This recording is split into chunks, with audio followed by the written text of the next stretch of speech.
The 2017 Uttarakhand Legislative Assembly election were the fourth Vidhan Sabha election of the state of Uttarakhand in India. Elections were held on 15 February 2017 in a single phase for the 69 seats of the Uttarakhand Legislative Assembly.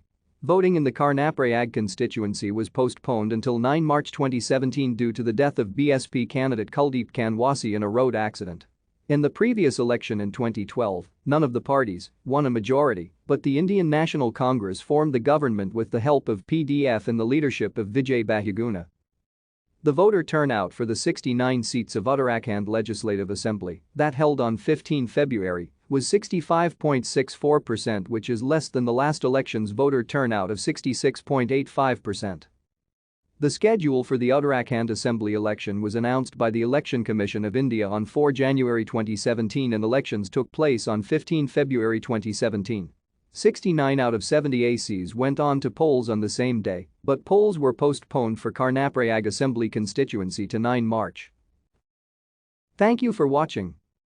Like and subscribe if you would like to view more of our videos. Have a nice day.